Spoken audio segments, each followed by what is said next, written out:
Hey, we're back with American Miscellany. This beautiful book was published in 1865, and we're just reading through it essay by essay. Our last essay, number 73, was on Sierra Leone, and so our next subject matter is clear across the globe. It's the American continent. So here we are on page 174, reading essay number 74, The American Continent. Had not Columbus discovered America in 1492, it would not have much longer remained unknown to Europe, as the continent was found by Cabot, a Portuguese navigator, about 1500. He was on a voyage to the East Indies, but standing far to the west, he fell in with land, being a portion of what is now called Brazil.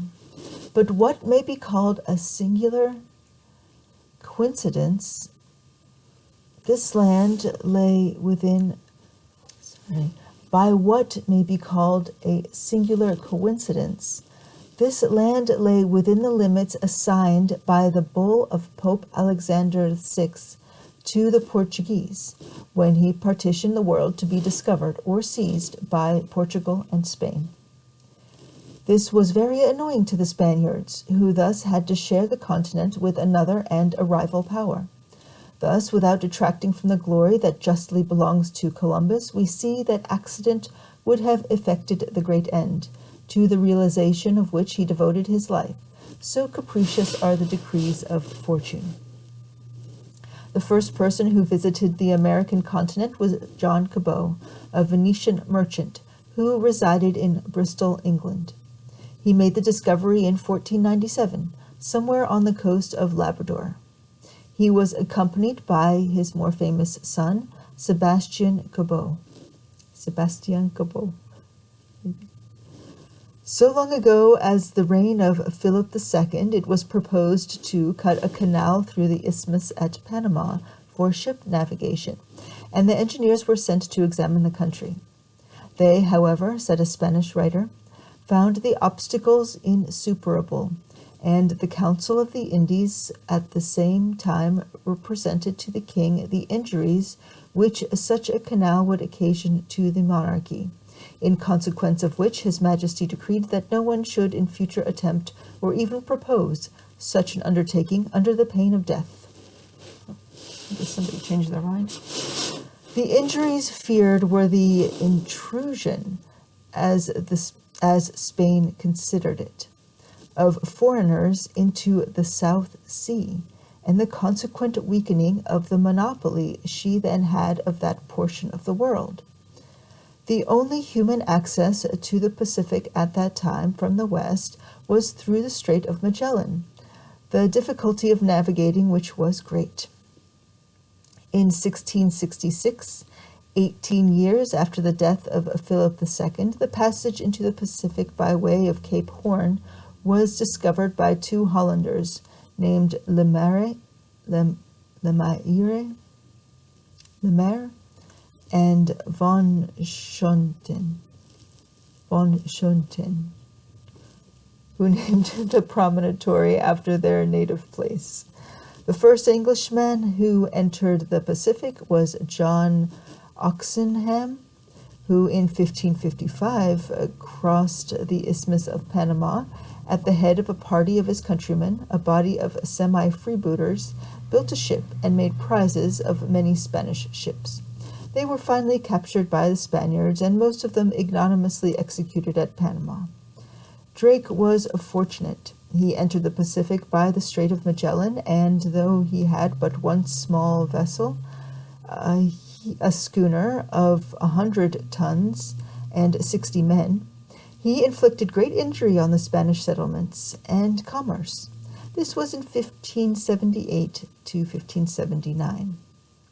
The third of these freebooters, as they called themselves, was Thomas Cavendish, who in 1587 ravaged the western coast of America and captured, among other vessels, the galleon that was on her way from Manila to Acapulco. These gentlemen rovers were the illustrious predecessors of the buccaneers of the next century, and held that there was no law beyond the line. The first expedition ever undertaken by the English expressly in search of a northwest passage in the Pacific was sent out in 1576 under the command of Martin Frobisher, a celebrated navigator in an age abounding in daring and accomplished mariners. 60 years before, Sebastian Cabot discovered Hudson's Strait. The name America was first applied to this continent, or division of the globe, in 1507, in a work published by one Martin Waldremulen at Saint Die in Lorraine, or Saint Die in Lorraine. The Spaniards never called their possessions by the name of America until about the middle of the 18th century. They gave them the name of the West Indies. The continent should be called Colonia or Colonica, from the Italian name of its discoverer. This would do honor and justice to both his name and race. The first person of the Anglo-Saxon race born within the limits of the United States was Virginia Dare. She was born on the 18th of August, 1587. Her parents belonged to the company sent over by Raleigh and who possessed the colony of Roanoke. The name of Virginia was given her from that of the country in which the colony was situated.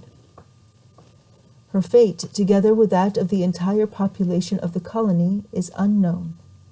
All perished, and as Bancroft's beautifully has it, if America had no English town, it soon had English graves. The French early reached this country, and within 7 years of the discovery of the continent, the fisheries of Newfoundland were known to the hardy mariners of Brittany and Normandy. In 1524, Verisam, an Italian in the service of Francis I, ran along ahead the whole coast of North America to the 50th degree of latitude. He saw the harbor of what is now New York and noted its convenience and pleasantness, and for 15 days his vessel lay in the beautiful haven of Newport.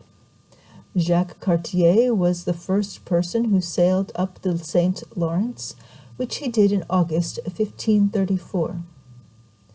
The next year he made a second voyage to the same quarter, and sailed up the river to the site of the present city of Montreal. He took possession of these regions for France. All the earlier attempts at colonization failed, and it was not until the beginning of the 17th century that, under the direction of the celebrated Champlain, they succeeded.